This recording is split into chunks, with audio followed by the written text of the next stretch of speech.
ये था कि उत्तर प्रदेश में मोदी नगर में उत्तर प्रदेश पुलिस और उत्तर प्रदेश के अधिकारियों ने वहां से डिलीवरी नहीं आने दी। कल उत्तर प्रदेश से सुचारू सिस्टम चला तो हरियाणा के अधिकारी वहां के प्लांट्स में जाके बैठ गए, उन्होंने वहां से नहीं जाने दी। हरियाणा के पानीपत के ऑक्सीजन के प्लांट से, जो एयर लिक्विड का प्लांट है, वहां से रात को 3 बजे तक ऑक्सीजन नहीं निकलने दी दिल्ली की, 12 बजे तक। और जब जाके 12 बजे वो अधिकारी हटे उसके बाद में निकली है। अगर केंद्र सरकार द्वारा कल बढ़ाए गए कोटे को छोड़ भी दें तो कल तक 378 मीट्रिक टन दिल्ली सरकार का कोटा था। इस 378 मीट्रिक टन में से उत्तर प्रदेश और हरियाणा के अधिकारियों के और वहां की पुलिस की दादागिरी की वजह से केवल 177 मीट्रिक टन ही कल उठ पाया, 177 मीट्रिक टन उठ पाया, जो कि 378 मीट्रिक टन उठना चाहिए था, क्योंकि जहां से उठना था, जहां से ऑक्सीजन उठनी थी, वहां पे पुलिस और वहां के अधिकारी आके बैठ गए, वहां के सीनियर अधिकारी आके बैठकर उन्होंने वहां दिल्ली के लिए ट्रक को एंटर ही नहीं करने दिया। आज भी यही स्थिति बनी हुई है हरियाणा और उत्तर प्रदेश दोनों में। आज जो दिल्ली में चारों तरफ से ऑक्सीजन की त्राही त्राही मच रही है, उसका सबसे बड़ा कारण यह है कि हरियाणा और उत्तर प्रदेश दोनों में ऑक्सीजन को लेकर जंगल राज मचा रखा है। वहां की सरकारें, वहां के अधिकारी, वहां की पुलिस वहां के ऑक्सीजन प्लांट से दिल्ली के लिए ऑक्सीजन निकलने नहीं दे रही है। हमारे अधिकारियों ने वहां के सीनियर अधिकारियों से बात की है, भारत सरकार के इंटरवेंशन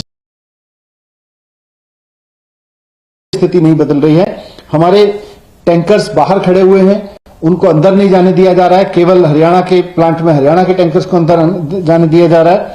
मेरी केंद्र सरकार से हाथ जोड़ के गुजारिश है कि इस समय जिस दरिया दिली से और जो बहुत व्यवहारिक समझ के साथ में आपने दिल्ली का कोटा बढ़ाया था हमारी रिक्वेस्ट पे, उतने कोटे की ऑक्सीजन हमको मिल सके, इसलिए आपसे रिक्वेस्ट है कि आप इसमें भी इंटरवीन करें कि हरियाणा या उत्तर प्रदेश की जो सरकारें या वहां की जो पुलिस है, वहां के एडमिनिस्ट्रेटिव अधिकारी हैं जो ट्रक्स को नहीं घुसने दे रहे हैं, इसमें भी आपको इंटरवीन करना पड़ेगा। उसके बिना हो नहीं पाएगा। नहीं तो इस वक्त जो त्राही त्राही दिल्ली के अस्पतालों में मची हुई है, थोड़ी देर में या कुछ समय बाद उसमें लोगों को बचाना मुश्किल हो जाएगा। हॉस्पिटल्स के लिए भी, हॉस्पिटल्स भी कहां तक मेकशिफ्ट अरेंजमेंट से काम चलाएंगे या सरकार भी आपस में मेकशिफ्ट अरेंजमेंट करके कहां से काम चलाएगी, अगर हरियाणा और उत्तर प्रदेश के प्लांट से ऑक्सीजन उठने ही नहीं दी जाएगी।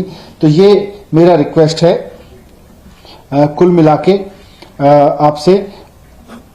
अब क्योंकि पुलिस वहां की इस्तेमाल हो रही है दूसरे दिल्ली को ऑक्सीजन रोकने में, तो केंद्र सरकार से मेरा रिक्वेस्ट है कि भले ही आपको पैरामिलिट्री फोर्सेज लगानी पड़े, भले ही आपको ऑक्सीजन टैंकर के साथ में पैरामिलिट्री फोर्सेज लगा के उन प्लांट्स में ऑक्सीजन भरवानी पड़े, लेकिन ये आपको इंटरवीन करना पड़ेगा, वरना बहुत मुश्किल हो जाएगा संभालना। और ऑक्सीजन को लेके जो जंगल राज पिछले 3 दिन से चल रहा है वो और आगे बढ़ेगा और स्थिति बहुत भयानक हो सकती है।